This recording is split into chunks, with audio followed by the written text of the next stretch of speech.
Hello, good afternoon. Doctor Ramanathan Archuna வேலையில்லா பட்டதாரி.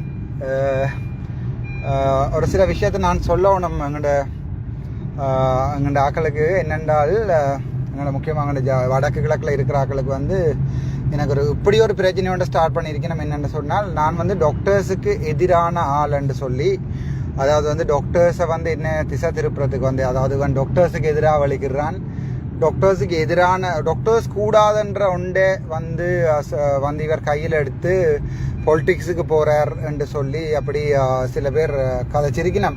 உண்மையாகவே இந்த டைமில் வந்து நான் உண்மையாகவே தேங்க் பண்ணணும் டாக்டர் இந்திரகுமார் தான் என்னுடைய இந்த வளர்ச்சிக்கும் மற்றது என்னுடைய உண்மையான நல்ல குணங்களை வந்து என்னென்னு சொல்கிறது, சமூகத்துக்கு எடுத்து காட்டுறதுக்கும் வந்து உதவி செய்த வந்து டாக்டர் இந்திரகுமார், மற்றது doctor Mayuran, doctor Jagu, doctor Sathyamoorthy, doctor Sameera போன்றாக்கள்வான் உண்மையாகவே என்னுடைய இந்த வளர்ச்சிக்கு வந்து நானும் ஒரு பொலிட்டிஷியன் மாதிரி கதைக்க ட்ரை பண்ணுறேன். But I will try. Okay, உண்மையாகவே இந்த வளர்ச்சிக்கு வந்து காரணமாக இந்த உறுதுணையாக இருந்தவர்களுக்கு என்னுடைய மனமார்ந்த நன்றிகளை இதோடு தெரிவித்துக் கொள்ள விரும்புகின்றேன் என்று சொல்கிறதில் உண்மையாகவே நான் கவலையாக இருக்கேன்டா. ஏனென்றால்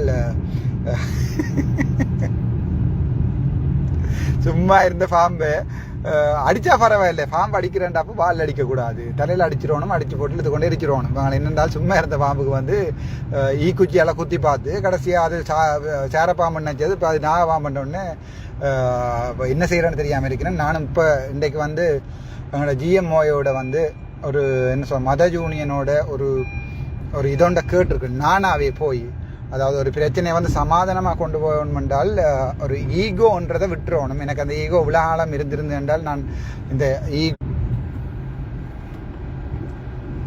அதாவது வந்து இந்த கோல் வந்து ஒன்றுக்கிறபடியாக மாறி கட் ஆகிட்டு, அதாவது ஈகோன்ற ஒரு பிரச்சனையை வந்து நாங்கள் அது ஒரு ஆளுடைய தனிப்பட்ட ஈகோ, டாக்டர் இந்திரகுமார்ன்றவரோட தனிப்பட்ட ஈகோவால் வந்து நாங்கள் இதை ஒரு பெரிய பிரச்சனையாக்கி அவர் வந்து உண்மையாகவே பொதுமக்களுக்கு இருக்கு,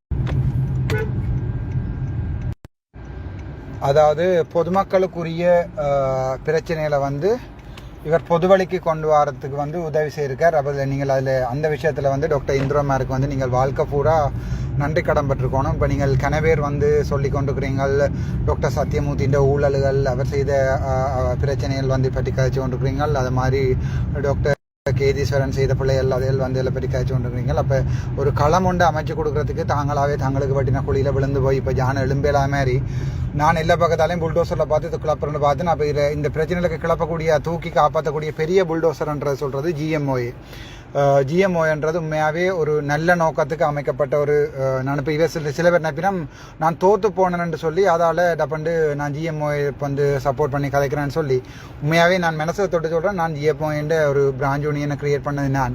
அது வந்து ஜிஎம்ஓ ஸ்டார்ட் பண்ணப்பட்டது வந்து ஒரு நல்ல விஷயத்துக்கான தான் ஜிஎம்ஓ ஸ்டார்ட் பண்ணப்பட்டது. ஆனால் என்ன பிரச்சனை சொன்னால், அப்படி ஸ்டார்ட் பண்ணப்பட்டாலும் அதை வந்து 1-2 பேர் தங்களோட பர்சனலான தேவைகளுக்கு பாவிக்கிறபடியாக என்ன செய்தான்னு சொன்னால், நாங்கள் வடிவா இப்போ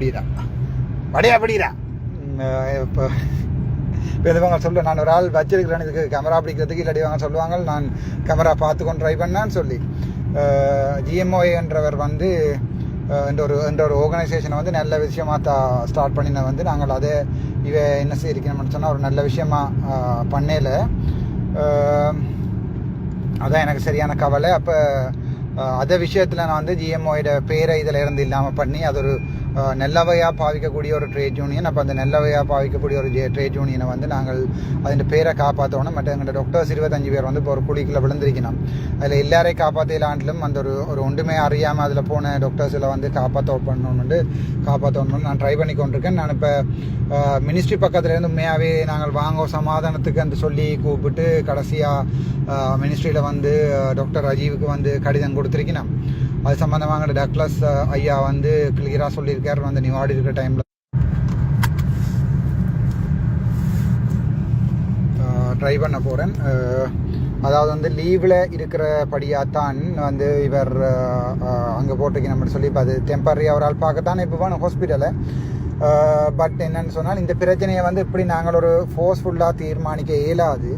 மற்றது எனக்குரிய ஒரு களம் ஒன்று அமைச்சு கொடுத்து என்னுடைய குணங்களை வழிகாட்டி நான் விட்ட பிள்ளைகளை சொல்கிறதன் மூலம் நான் அதுகளை பொது வழியில் ஒப்புக்கொண்டு நான் பிள்ளை விட்டு நான் கடவுள் இல்லைன்னு திரும்பவும் சொல்கிறேன். நான் ஒரு சாதாரண மனுஷன். ஆனால் நான் விட்ட பிள்ளைகள் பெரிய பிள்ளைகள் பெரிய பிள்ளைகள்னு சொன்னாலும் ஏற்றுக்கொண்டு நான் ஜெயிலுக்கு போகிறேன்னு சொல்லியிருக்கேன். அது மாதிரி சின்ன பிள்ளைகள்னு சொன்னால் பொது வழியில் மென்மை கட்டுன்னு சொல்லியிருக்கேன். ஆனால் அந்த நான் ப்ரைவேட் செய்து சொன்ன அந்த கொப்பின் அந்த ஹெட்டுகளையும் இப்போ நான் அதை சும்மா பொது வழியில் சொல்லியிருக்கலாம். இல்லை நான் அதை இல்லை அது சும்மா அடித்து போட்டிருக்கணும்ண்டு. ஆனால் நான் பாஸ் அவுட் பண்ணி வந்த நேரம் சாப்பிடவும் காசு இல்லாமல் 1,39,000 லோன் கட்டணும், 1,76,000 சம்பளத்தில் இப்போ மிச்சம் 25,000 இருக்குமென்ற ஒரு அடிப்படையில் நான் என்ன செய்திருக்கிறேன்னு சொன்னால் ஒரு ப்ரைவேட் ஒன்று ஸ்டார்ட் பண்ணி அதுக்கப்புறம் அதால் பொதுமக்கள் பாதிக்கப்படணுமென்றதால் மற்றது அப்படி உழைக்கணுமே ஏன் அப்போ வேறு அது ஆன்லைன் பிஸ்னஸ் செய்வோம் என்று போட்டு நான் அதில் செய்யலை. இப்போ கூட என்ன ஒரு சமாதானத்துக்கு வாங்கொண்டு காய்ச்சி போட்டு இப்போ இந்த பிரச்சனையை பொதுமக்கள் முழு பேரும் எனக்கு பின்னால் இப்போ நான் இதுவரை காலமும் பொதுமக்களை நான் எனக்கு பின்னால் வாங்கணும்னு சொல்லி அணைத்திரட்டையில் அப்படி தேவையும் எனக்கு இருக்கல. இது இந்த தனிப்பட்ட பிரச்சனையாக இருந்தது. ஆனால் இப்போ ஒரு அரசியல் பிரச்சனையாக்கி என்னை திருப்பவும் சாவச்சேரிக்கு அனுப்பாட்டி மதிப்புக்குரிய கடல் தொழில்துறை அமைச்சர் டக்ளஸ் தேவானந்த் அவர்களுடைய தோல்வியாக இவங்க காட்டுறதுக்குரிய எதிரணியில் இருக்கிற ஆக்கள் ட்ரை பண்ணி கொண்டிருக்கிறதால இப்போ நான் என்னால் Douglas sir Douglas Devananda sir பாதிக்கப்படக்கூடாதுன்னு நினைக்கிறேன். பட் அதால் மட்டது என்ன நம்பி ஒரு கணவர் நீங்கள் வருவீங்கன்னு சொல்லி சொன்னீங்க. அப்போ நான் அதுக்கும் போவேன். ஏற்கனவே ஒரு ப்ரிலிமினரி இன்கொயரின்னு கால் பண்ணி அது சம்மந்தமான டீட்டெயிலும் ஃபுல்லாக கொடுத்துட்டு அந்த ரிப்போர்ட்டும் கொடுப்பட்டேன்னு சொல்லி நான் கேள்விப்பட்டேன். அப்போ அந்த ரிப்போர்ட் எப்படி கொடுக்குறோம், ரிப்போர்ட் எப்படி எழுதுகிறோம்ன்றதை அரசியல் தான் தீர்மானிக்கும். எந்த பக்கம் காத்தடிக்குதோ அந்த பக்கம் தெரியாது. பட் இந்த வாழ்க்கை அரசியலாக தான் தீர்மானிக்கப்படும்னு சொன்னால் என்ன கனவேர் கேட்டுக்கொண்டு நாங்கள் நீங்கள் இல்லை அரசியலுக்கு போகக்கூடாதுன்னு சொன்னால் நீங்கள் இதை கமெண்ட் பண்ணலாம் இது கீழே. பட் எனக்கு கனவேர் கேட்டுக்கொண்டது நீங்கள் இப்படி ஒரு இப்போ நான் ஆளுமை உள்ள ஆளுன்னு சொன்ன விஷயத்த சொன்னால் இவ சொல்லுவீங்கன்னா இல்லை உனக்கு ஆளுமை இல்லையாண்டு. ஆளுமை இல்லாதால் இப்போ அவ சொன்னவை நீங்கள் ஒரு படித்தால் ஒன்று சொல்ல போய் டப்பன் 2 பேர் சொல்ல வேறு படிக்கலேண்டு. அப்புறம் ஒரு ஆளுமை இல்லாதால் படிக்காதால் வேலை உள்ளாதால் இந்த மாதிரி ஒரு மொக்கன் ஒரு ஆளை பட் நேர்மை உள்ள ஆள்ன்னு சொல்லி இல்லை நேர்மை இல்லாத ஆளுண்டு கல்லுன்னு சொல்லி ஓடித்துட்டு நம்ம ஏதாவது ஒன்றை பிடிப்போம்ண்டு பிடிச்சா நான் பொது வழியில் ஒப்புக்கொள்கிறேன்றதை மட்டும் நான் டிசைட் பண்ணிட்டேன். பட் இந்த காணி சொத்து வீரங்கள்லாம் நான் ஏற்கனவே வீடியோவில் போட்டுட்டேன் கிளியராக. அதை விட கூட இருந்தேன்டா நீங்களா சும்மா எடுத்துகிட்டு போகலாம். இல்லை நான் ஒரு அரசியல்வாதியாக வந்தால் ஒரு 10-20 வருஷத்துக்கு பிறகு அதை விட கூட சொத்துக்கள் அதாவது இந்த சம்பளத்தில் வேண்டியலாது அல்லது எனக்கு ஒரு ஷொப்புண்டு நான் இப்போ அரசியல்வாதியாக நான் வந்தால் கூட எனக்கு ஒரு ஷொப்பை நடக்கத்த கூடாண்டு இல்லை. அப்போ நான் ஒரு 50 பேர் 100 பேருக்கு ஒரு தொழிலொண்டை கொடுத்து அதில் ஒரு அம்பு வில்லு செய்கிறது வைக்கிற ஒரு அம்புரா தூணி என்று சொல்கிறது குய்வஸ் அதை நான் செய்கிறத சொல்லி கொடுத்து அதில் ஒரு என்னால் ஒரு 100 பேர் 200 பேர் வேலை வாய்ப்பை பெற்று அதில் நான் உழைப்பனை ஒழிய மற்றபடி நான் இந்த என்ன சொல்கிறது இவ்வளோ ஆளும் கூட நான் உங்களுக்கு சொல்லியிருக்கேன் கிளியராக. அதாவது எந்த பேரை பார்த்து யாராவது எந்த பேரை யூஸ் பண்ணி காசு கேட்கணும் சொன்னால் அவைக்கு அடியுங்கன்னு சொல்லி இது வன்முறை தூண்டுற கதை இல்லை. என்னால் எந்த பேரை பாவிச்சு ஒருத்தரம் நான் யோசிக்கிறேன் காசு செய்யக்கூடாதுன்னு சொல்லி நான் அப்படி அரசியல் வாக்கு வாரேன்டா கூட என்னட்ட ஒரு 36 பிறப்பு காணி தெல்லிப்பாளையில் பெரியவளான பகுதியில் இருக்குது. எல்லாருக்குமே தெரியும், எங்கள்கிட்ட பரம்பரைக்கார் தெரியும். டாக்டர் ஹானின்னு சொன்னால் காட்டுவினம். நான் மிஞ்சி போனால் அது நான் பெரும்பாலும் விற்க மாட்டேன். அப்படி இல்லாத யாராவது எங்களோட தமிழ் புலம்பெயர்ந்த நிதி வளத்தோடு இருக்கிற யாராவரால்கிட்ட கேட்பேன். இதுக்கு நியாயமான விலையோண்டை நீங்கள் நினச்சி கொண்டீங்கன்னு சொன்னால் அந்த விலைக்கு எடுத்துக்கொண்டு தாங்கொண்டு நான் அந்த காசில் தான் என் அரசியல் பயணத்தை தொடங்குவேன். அப்படி அரசியல் பயணத்தை தொடங்குறதுக்குரிய தேவை எனக்கு இப்பவும் வரையில். அப்படி ஒரு தேவையும் எனக்கு இப்பவும் வரக்கூடாதுன்னு நினைக்கிறேன். நான் என்ன சொன்னால் என்ன உண்மையாகவே இந்த அளவுக்கு எனக்கு உதவி செய்த எங்களோட அரசியல்வாதிகள் முக்கியமான நான் நன்றி சொல்லணும். எங்கள்ட டக்ளஸ் தேவானந்தா சாருக்கு மற்றது அங்கஜனனாக்கு அண்ணாண்டு சொல்கிறது நான் உங்களுக்கு ஒரு மரியாதையை கொடுக்கணும்னு நான் யோசிக்கிறேன். அது மாதிரி கஜேந்திரவு மாதிரில கஜேந்திரன் நான் எனக்கு பேர் சரி உண்மையாகவே எனக்கு அரசியல் சம்மந்தமானவளே சரியான குறைவு மன்னிச்சு கொள்ளுங்க. அப்படி யாராவது ஒரு ஆளுக்கு இல்லாமல் பொது வழியில் எல்லாருக்குமே ஒரு தமிழ் அரசியல் கட்சி என்று சொல்லி எல்லாருக்குமே நான் ஒரு நாளைக்கு எனக்கு யார் சாப்பாடு தெரியணுமோ இன்றைக்கு திங்கக்கிழமை ஒரு ஆள் சாப்பிடுது இருந்தால் அவர் சொந்தமான பரப்புரைக்கு போயிட்டு அது பிறகு செவ்வாய்க்கிழமை இன்னொரு ஆள் சாப்பாடு இருந்தால் அவர் சொந்தமான பரப்புரைக்கு போயிட்டு புதன்கிழமை அதை விட நல்ல யாராவது சாப்பாடு தெரியணும் மாட்டேன். இப்போதைக்கு சாப்பாடு தான் இந்த முக்கியமான பிரச்சனை. 3 நாள் வடிவாக சாப்பிடல, திருப்பி வந்து இப்போ கொழும்புல சாப்பிட மாட்டேன், சாப்பிட வந்துடுறாங்கல்ல. நேற்று முந்தினாலும் ஒழிக்க வேண்டிய எல்லாமே அவனுக்கு வந்துடுது. எனக்கு ஒரு அழைப்புகள் வந்தது. அதாவது நீங்கள் நிற்கிற இடத்த சொல்லும் கொண்டு தான் திரும்ப கேட்டுக்கொண்டு இருந்தவன். மற்றது என்னோட கதைக்கிறதுக்குன்னு ட்ரை பண்ணேன். பேராதனையிலேருந்து ஒருத்தர் வந்து எனக்கு அவர் சரியாக காய்க்க வலிக்கிட்டாரோ பிள்ளையாக காய்க்க வலிக்கிட்ட அறியாது. நீங்கள் நிற்கிறத சொல்லுங்க, நீங்கள் எப்படி, உங்களோட பேர் என்ன, நீங்கள் எங்கே இருக்கிறீங்க, இப்போ போய் என்னோட கால் பண்ணி உங்களோட பேர் என்னன்னு கேட்குறது வந்து நான் நம்மளதுக்கு அறப்படித்த முட்டாளும் இல்லை. இப்போ போய் நீங்கள் எப்படி, அப்போது நீங்கள் என்ன சாப்பிட்டீங்களா, எங்கே இருக்கிறீங்க, நீங்கள் அப்போ ஏதாவது ஒரு வேலை செய்யலாம் மண்டைக்கு சரக்கு இருக்கணும். அப்படி இல்லாடி வேறு சூசனங்கள் தான் சொல்ல வருது, அதுக்குள்ளேயாவது சரக்கு இருக்கணும். அங்கேயும் இல்லை இங்கேயும் இல்லைன்னு சொன்னால் நீங்கள் இந்த சிஐடி வேலையில் பார்க்குறது நான் நினைக்கிறேன் உங்களுக்கு சரி பொருத்தம் இல்லாத இருக்குமென்னு நினைக்கிறேன். அதுக்காண்டி நான் சிஐடியை சொல்லல, அந்த கிரிமினல் இன்வெஸ்டிகேஷன் டீம், அதாவது சார் இப்படி சொல்லுவோமே, அதாவது வந்து இந்த உளவு வேலைகள் செய்கிறதுல வந்து நீங்கள் கொஞ்சம் யோசிக்கணும். கால் பண்ணி அப்போ என்ன மாதிரி உங்களோட பேர் என்னப்போ ரெண்டு கால் பண்ணி என்னோட கேட்குறான்னு சொன்னால் நான் மொக்கன் இல்லை. அப்புறம் நேற்று முந்தின நாளும் எனக்கு ஒழிக்க வேண்டியிருந்தது, அதில் நான் ஒழிச்சிட்டேன். இன்றைக்கு நான் யோசிச்சு நான் சுடத்தான் போய் என்னமெண்டா பரவாயில்லைன்னு சொல்லி. மற்றது இப்போ எங்கள்ட அமைச்சு மட்டங்கள்லையும் வந்து இது சம்மந்தமான கணக்கு அரசியல் போகுது என்று சொன்னால் கணக்கை, அதாவது எந்த விஷயங்களை வந்து கையாண்ட விதத்தில் எனக்கு டிஃபெக்ட்ஸ் இந்த அப்பாயின்மெண்ட் லெட்டரில் டிஃபெக்ட்ஸ் அடித்த விதங்கள்லேருந்து விதங்கள் வந்து கையாண்ட விதங்கள் வந்து சரியான பிள்ளை. இப்போ அது சம்மந்தமான ஹியூமன் ரைட்ஸுக்கெல்லாம் நான் போய் கொடுத்துருக்குறேன். அப்படி நான் ஹியூமன் ரைட்ஸுக்கு கொடுத்துருந்தும் இது வரைக்கும் ஹியூமன் ரைட்ஸில் இருந்தும் ஒரு ஆக்ஷன் எடுக்கலைன்றது வந்து அதை விட நான் ஒரு 3 நாள் வந்து, அதாவது ஹியூமன் ரைட்ஸுக்கு ஆக்ஷன் எடுக்கணும்னா நான் போய் தான் கம்ப்ளைண்ட் எடுக்கணுமெண்ட் இல்லை. இது வந்து அந்த களத்தில் வெட்டு வேண்டவன் வந்து ஸ்டேட்மெண்ட் எழுதித்தாலும் போலீஸ்காரன் வந்து நான் ஆக்ஷன் எடுப்பேன்ற மாதிரி எங்கேயாவது குற்றம் நடக்க போவதுன்றாலே அங்கே போகிறது தான் உசிதம்னு நான் நினைக்கிறேன். எனக்கு வந்து எங்களோட வடக்கு மாநிலத்தில் ஹியூமன் ரைட்ஸில் இருக்கிறவர், அவருடைய பேர் அகில்ராஜ் நினைக்கிறேன். அவர் வந்து என்னுடைய ஒரு பேட்டி ஒன்று எடுத்து என்னுடைய ஸ்டேட்மெண்ட் எடுத்து கொண்டு போனவர், அவர் ரெக்கார்ட் பண்ண கொடுத்தேன். நான் இப்போ கொழும்புல இருக்கிற யுனைடெட் நேஷன்ஸ் ஹியூமன் ரைட்ஸுக்கு மேலாவது அந்த பக்கம் இருந்தீங்கன்னு சொன்னால் தமிழாக்கள் ஏழுமண்டால் என்னோட பாதுகாப்பு இல்லாத தன்மையை ஏழுமண்டால் ஒருக்கா சொல்லுங்க. அதுக்காண்டி இப்போ நான் இப்படி போட்டோன்னே அப்போ இப்போ 2 போலீஸ்காரரை கொண்டு வந்து பக்கத்தில் போடுவீங்கன்னா பாதுகாப்புன்னு சொல்லி, அது வந்து எங்களோட யாழ்ப்பாணத்துலேயோ சரி எங்களோட இலங்கையிலேயோ நடக்கிற ஒரு நடைமுறைன்னு சொன்னால் எங்களை ட்ரெப் பண்ணுறதுக்கு வந்து எனக்கு போலீஸ் பாதுகாப்பு தேவையில்லை, எனக்கு பொதுமக்கள் பாதுகாப்பு இருக்குது. அப்படியும் என்றாலும் பரவாயில்ல, சித்த அவருக்கு தானே சாகிறது வந்துட்டு போனோம். எனக்கு அப்படி இல்லை. எனக்கு என்ன கவலைன்னு சொன்னால் எனக்கு நடந்துட்டேன்னு சொன்னால் இந்த பிள்ளையை பார்க்குறதுக்கு ஒருத்தரும் இல்லை, அது மட்டும்தான். பட் விஷயம் ஒன்று நடக்கணும்னு சொல்லி ஏதாவது நாங்கள் யோசிச்சிட்டோம்னு சொன்னால் அது பிள்ளையோ வைஃபோ ஒருத்தரையுமே பார்க்கக்கூடாது. நான் இப்போ மனித உரிமை ஆணைக்குழுவில் வந்து என்னென்றால் எனக்கு போய் கம்ப்ளைண்ட் பண்ணுற அளவுக்கு வந்து என்ன சொல்கிறேன், எனக்கு பாதுகாப்பு இல்லை. அப்படியும் இருக்கத்தக்கனையாக மனித உரிமை ஆணைக்குழு வந்து நான் கொடுத்த கம்ப்ளைண்ட், அதாவது இந்த அடிப்படை மனித உரிமைகள் மீறினு சொல்லி பேப்பரில் எல்லாம் நியூஸில் எல்லாம் வந்த பிறகு அன்றைக்கு நான் வந்து எங்களோட வடமாகாண மனித உரிமை ஆணைக்குழு பொறுப்பாக இருக்கிற பிரதிநிதிக்கும் நான் தெளிவாக சொல்லியிருக்கிறேன். அதாவது வந்து அன்றைக்கு என்னோட ஃபுட் டைம் கட் பண்ணி இந்த மெடிசினையும் கட் பண்ணி, இது முள்ளிவாக்கல்ல நடந்த அதே வேலையை தான் இவர் டாக்டர் சமன் பாத்திரன் எனக்கு செய்தவர். விடிய காலம் வந்து நான் டயபெட்டிக் பேஷண்ட், எனக்கு 400க்கு மேலேன்னு சொன்னால் கட்டாயம் சப்கட் இன்சூரன்ஸ் 6 யூனிட்டாவது அடிக்கணும். அப்படி இல்லை 200 கிட்டன்னு சொன்னால் எனக்கு மெட்ஃபார்மின் போடணும். அப்போ என்னை வந்து ஹாஸ்பிட்டலில் விட்டு நீங்கள் தந்திரமா வழியால் போங்கன்னு சொல்லி கேட்டவை வழி. அதுக்கு பிறகு அந்த போலீஸில் இருக்கிறவர் எஸ்எஸ்பி அவர் தான் வந்து சொன்னவர், அப்போ இந்த பிரச்சனையை சுமூகமாக முடிச்சு வைப்போம், நீங்கள் இது வந்து ஒரு படித்தாக்களுக்குரிய பிரச்சனை, அப்போ நீங்கள் அதை யாழ்ப்பாணத்திலேயே அங்கே கொழும்புல போய் பார்த்துக்கொள்ளுங்க, நீங்கள் கொழும்புக்கு வர சொல்லி கௌரவ சுகாதார அமைச்சர் ரமேஷ் பத்ரனை வந்து தனக்கு அறிவிச்சிருக்கான்னு சொல்லி நீங்கள் லீவை போட்டுட்டு போங்க. அவருக்கு முன்னால் மீடியாவுக்கு முன்னால் தான் ஒரு லீவ் ஸ்டேட்மெண்ட் என்றால் டாக்டர் சமன் பத்ரனை வந்து இந்த லீவையும் எழுத விட மாட்டேன்னு சொல்லிட்டார். அதால் வந்து இப்படி ஒரு அராஜகம் செய்கிறாக்கள் வந்து யாழ்ப்பாணத்தில் வந்து எனக்கு தெரியலை என்னென்று தொடர்ந்து ஒரு வடக்குமான சுகாதார பணிப்பாளராக இருப்பினும் எனக்கு தெரியல. அது பொதுமக்கள் தான் கேள்வி கேட்கணும். அதான் எனக்கு என்ன சரியான கவலையான்னு சொன்னால் இப்போ நான் இப்போ ஒரு நல்ல விஷயம் ஒன்றை செய்ய போய் கடைசியாக நான் இப்போ எனக்கு போகிறதுக்கு இடம்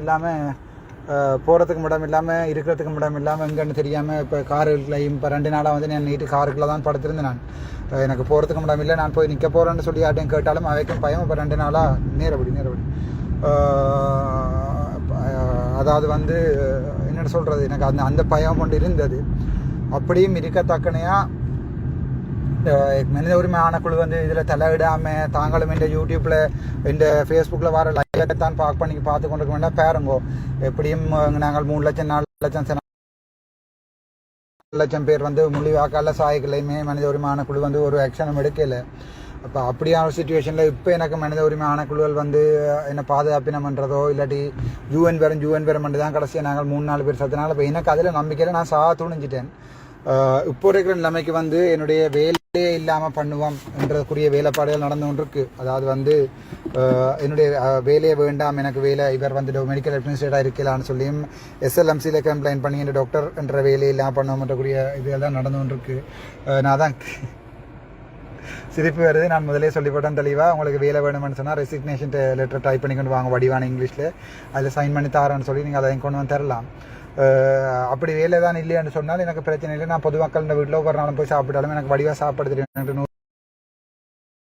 இந்த ஒரு அலையை ஒன்று இல்லாமல் போன உடனே எல்லா சனமும் வந்து உன்னை மறந்துடும், ஜாழ்ப்பாண சனம் உன்னை மறந்துடும், அடுத்த ஒரு பிரச்சனை வந்தோன்னா அடுத்த பிரச்சனை போயிடும், உண்டு இதே இல்லாமல் போயிடுமெண்டு நான் நினைக்கிறேன். அப்படி என்ன இந்த தமிழ் மக்கள் வந்து இப்போ நான் அப்படி தான் கைவிட்டாலும் அது ஒரு வரலாவாராகவே இருந்துட்டு போகட்டும். எனக்கு கடைகள் இருக்குது, அதாவது வந்து எனக்கு கடைன்னு சொல்லி ஆன்லைன் ஷாப் இருக்குது, அதில் நான் 2 ட்ராயிங்கை கீறி பழச்சி போயிடுவேன். நான் இப்போ நான் இதை எடுத்த முக்கியமானு சொன்னால், மனித உரிமை ஆணைக்குழுவிட்ட வந்து நான் பகிரங்கமாக வீடியோவில் ஒரு இது ஒன்று விடுறேன். எனக்கு வந்து உயிருக்கு பாதுகாப்பு இல்லை, அதுக்குரிய பாதுகாப்புக்குரிய செய்கிற வேலையில் வந்து அவைய வந்து செய்யணும்னு நான் ஆசைப்பட்றேன். இல்லை நீங்களும் இந்த லைவ் உங்க இருந்து பார்த்து போட்டு சிரிச்சு போட்டு இருக்க போகிறீங்க. உங்களுடைய இப்போ மனித உரிமை ஆணைக்குழு வந்து எவ்வளவு மனித உரிமைக்கு சம்பந்தமாக நடவடிக்கை எடுக்குன்னு சொல்லி எனக்கு தெரியலை. நான் ஃபஸ்ட்டாக இந்த ஃபண்டமெண்டல் ரைட்டை வந்து அதாவது ரைட் டு ட்ரீட் ஈக்குவலி, அதாவது டிஸ்கிரிமினேஷன் பண்ணக்கூடாதுன்ற ஒரு மனித உரிமைன்றதை வந்து நான் எஃப்ஆரை போடேக்கில்லை.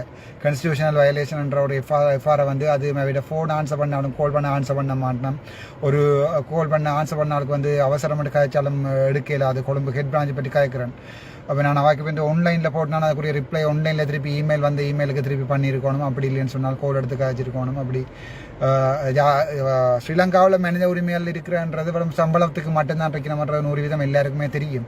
இல்லாட்டி நாங்கள் இப்படி கோடியாக செத்து கொண்டிருக்க மாட்டோம். இதை பார்த்து கொண்டிருக்கிற யாராவது யூஎன்னுக்கு ஒரு கம்ப்ளைண்ட் ஒன்றை பண்ணி ஏதாவது செய்யலும்னு சொன்னால், இப்போ நீங்கள் கணவர் வெளிநாளேருந்து கால் பண்ணி கொண்டிருக்கிறீங்க, என்ன உதவின்னு நான் கிளியராக சொல்லிக்கேன். யாராவது காசு அதுகள் சேப்பினம் யாருன்னு சொன்னால் அவைக்கு அடியை போடுங்கன்னு சொல்லி, தவிர வேறு வழி இல்லை. இந்த பேரை பாய்ச்சி காசு வேண்டி தண்ணி அடிக்கிறேன்னு சொன்னால் இதை விட இழிவான வேலை ஒன்றும் இல்லை. இதில் வேணுமெண்டா சொல்லுங்க, நான் இந்த காரை வித்துட்டு நான் உங்களுக்கு காசை போட்டு விட்றேன், அந்த காசில் வந்து நீங்கள் தண்ணி அடிங்க. அதுதான் என்னால் சொல்லக்கூடிய இருக்கும். நான் நினைக்கிறேன் இன்றைக்கோ நாளைக்கோ இல்லாத ஏதாவது நடக்கலாமான்னு சொல்லி எனக்கு இன்ஃபர்மேஷன் வந்திருக்குது. நேற்று வந்து கால் பண்ணி கதைச்சாக்கள், நான் இருக்கிற டைமை கதைச்சு கொண்டே ட்ராக் பண்ணுறது ட்ரைவ் பண்ணினேன்.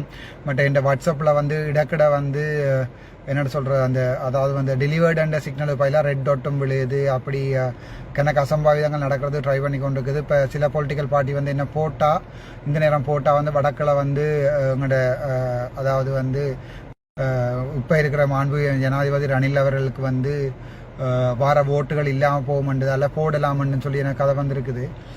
அப்படித்தான் ஏதாவது நடந்தாலும் நான் சத்தா கூட ரணில் ஐயாவுக்கு வந்து பிரச்சனை வருமன்றால என்னோட ரணில் மாண்பு ஜனாதிபதி ரணில் விக்ரமசிங்க அவர்களுக்கு வரலாம் என்றால் நான் அவர்கிட்டையும் கேட்டுக்கொள்கிறேன் என்று சொன்னால், அப்படி என்றால் எனக்கு அவ்வளோ பெரிய ஆள் இல்லை, சாதாரணமான உயிரோண்டு தானே. பட் இது அவருக்கு தோல்வியாக வரலாம் சில இடத்துல இந்த எலெக்ஷன்ஸ்ன்றது. இனி அவர் பாவிக்கணும், இல்லை அவர் அது வேறு விதமாக பாவிச்சு போட்டுட்டு வேறு ஒன்று எடுக்கும், ஜேபி போட்டுட்டு என்று சொல்லி, அல்லது சஜித் ஐயாண்ட கட்சியில் வந்து என்ன சுட்டுட்டினோம் அண்டு அல்லது சுயற்ப கால சுட்டுட்டினோம் என்று சொல்லி அதில் எலெக்ஷனில் வின் பண்ணுறாங்கன்னா இன்னையாலே யாராவரால் பாதிக்கப்படாமல் லாபம் கிடைச்சா நல்ல நினைக்கிறேன். நான் பாதுகாப்பாக தான் இருக்கிறேன். உங்களுடைய அன்புக்கும் ஆதரவுக்கும் பெரும் நன்றி. இப்போ 1.6K ஆக்கள் பார்த்து கொண்டு இருக்கிறீங்க, 1500 பேர் வித்தின் செகண்ட் நான் வந்தவொடனே வந்து பார்த்து கொண்டு இருக்கிறீங்க. இப்போவும் நான் மினிஸ்ட்ரிக்கு போனேன், அங்கே வந்து என்னுடைய வேலையை வந்து இல்லாமல் பண்ணுறக்குரிய வேலைகள் வந்து செய்து கொண்டிருக்கணும். அப்போ நான் சிரிச்சு போட்டு சொல்லிவிட்டு வந்தேன், ரெசிக்னேஷன் நீங்கள் அடிக்கிறீங்களோ நான் அடிக்க போன்னு சொல்லி. அதோட எனக்கு ஒரு 6,38,000 இந்த ஹோஸ்ட் ரீஃபண்ட் தரணும். எனக்கும் இன்னொரு 2 பேருக்கு மட்டும்தான் அந்த ரீஃபண்ட் தெரியல. அப்படி இந்த மினிஸ்ட்ரியில் வந்து நடக்கிற ஊழல்கள் வந்து கதைக்கிறதுன்னு சொன்னால், இப்போ உங்கள் ஜாழ்ப்பாணத்தை பற்றி சாவச்சேரியை காய்ச்சி அதாவது மெலைய நகர்த்த வேண்டி வந்தது வந்து இப்போ உதாரணத்துக்கு மைபால சார் வந்து என்னுடைய அப்பாயின்மெண்ட்டை வந்து டிபெக்ஸ் அடித்ததுலேருந்து, அத்தப்பத்து சார் வந்து அதை செய்ததுலேருந்து அப்படி நாங்கள் விஷயம் கதைக்கலாம். எல்லாரும் என்ன வந்து வெஞ்சிட்டு இப்படித்தானே நாங்கள் ஒரு காவம் சுதுமலை பிரகடனம் செய்யக்குள்ள கொண்டு போய் அடைச்சி வச்சிருந்த நாங்கள். அதுக்காண்டி நான் அந்த தெய்வத்தையும் இந்த கால் தூசையும் உண்டு அப்படியில அப்படி ஒரு சுச்சுவேஷன் ஒன்று போவோம்னு சொன்னால் பார்ப்போம். அந்தளவுக்கும் போகலாம். அன்றைக்கு சரி ஓகே, நாங்கள் அரசியல் கதைக்க வேண்டாம். பட் நான் ஒப்பிட்டு சொல்கிறேன், நாங்கள் பழைய என்னதான் இருந்தாலும் அரசியல் கதைக்க கூட ஆனாலும் வரலாறு தான். என்னை பொறுத்த வரைக்கும் கஷ்டம். அது வரலாறை மறக்கல. பட் வரலாறை நாங்கள் மறந்து புது பாதையில் பயணிக்கிறதுக்கு தான் நாங்கள் எல்லாருமே விரும்புகிறோம். எங்களை ஒருத்தருக்கும் பழைய ஞாபகங்களை மீட்டி பார்க்குறதுக்கு விருப்பம் இல்லை. அதே அரசாங்கம் புரிஞ்சு கொண்டாலும் சரி, அல்லது வந்து எதிர்கட்சிகள் புரிஞ்சு கொண்டாலும் சரி, நான் இப்போ எல்லாரோடையுமே கதைக்கிறதுக்கு தயாராக இருக்கிறேன். இந்த ஒரு சின்ன விஷயத்தை வந்து யாழ்ப்பாணம் பொதுமக்களோட வாக்குகள் எடுக்கணும். இப்போ என் ஃபேஸ்புக் பார்த்தீங்கன்னா தெரியும், 60,000 ஆக்கள் இருக்கணும். அப்போ நாங்கள் ஒரு ஆள்கிட்ட தான் சும்மா கேட்டால் இந்த ஐயாவுக்கு மட்டும்தான் போடுங்க, இவருக்கு மட்டும்தான் போடுங்கன்னு கேட்டால் ஒரு வீட்டுக்கு 3 வாக்குண்டாலும் 1,80,000 வாக்கு சும்மா போகலாம். இப்போ நான் அதை யோசிக்காமல் ஒருத்தரையும் ரெக்கமெண்ட் பண்ண மாட்டேன். அப்படி ரெக்கமெண்ட் பண்ணுறேன்றாலும் எனக்கு உதவி செய்த எல்லாரையுமே நான் ரெக்கமெண்ட் பண்ணுவேன். மக்கள் தான் அதை தீர்மானிக்கணும், யார் கூடாது யார் சரின்றது நான் தீர்மானிக்கிறதுக்கு இந்த ஒரு தனியொரு மனுஷன் விருப்பம் வந்து மக்களோட விருப்பமாக மாறக்கூடாதுன்னு நான் யோசிக்கிறேன். Right, thank you so much. நீங்கள் எல்லாரும் இதில் நினைஞ்சு கொண்டிருக்கு. எனக்கு இப்படி ஒரு ஃபேஸ்புக் லைவை போட்டு ஃபேஸ்புக் ஆகணுமெண்டு சில பேர் வந்து 1-2 பேர் யோசிக்கிறீங்க. நீங்கள் இந்த சிச்சுவேஷனை விளங்கி கொள்ளணும். நான் நினைக்கிறேன் நான் செத்தா பிறகு நீங்கள் எனக்கு ஆதரவாக ஏதாவது அட்லீஸ்ட் ஒரு செத்தா வீட்டுக்கு ஆதரவீங்கன்னு சொல்லி, இதுக்கு பிறகு என்ன நீங்கள் டேமேஜ் பண்ணுற மாதிரி அது யாராவது யாருக்கிட்ட வந்து கொமெண்ட்டில் போடணுமான்னு சொன்னால் சந்தோஷம். அதே மாதிரி தானே நீங்கள் அன்னையும் சாக்கணும், நீங்கள் என்னையும் பார்த்துக்கொள்ளுங்க, சாக்கொண்டு கொள்ளுங்க, பிரச்சனை இல்லை. அப்படி இது நான் தப்பி பிழைச்சி 3 எழுவனாக இருந்தால் அது ஒரு ஃபீனிக்ஸாக இருக்கும். திரும்பவும் சொல்கிறேன், தப்பி பிழைச்சி 3 எழுவனாக இருந்தால் அது ஃபீனிக்ஸாக இருக்கும். ஃபீனிக்ஸ் வந்து சாம்பல்லேருந்து வந்த பறவை. நன்றி, வணக்கம். Thank you so much. Doctor Ramanathan Archuna, வேலையில் பட்டதாரி.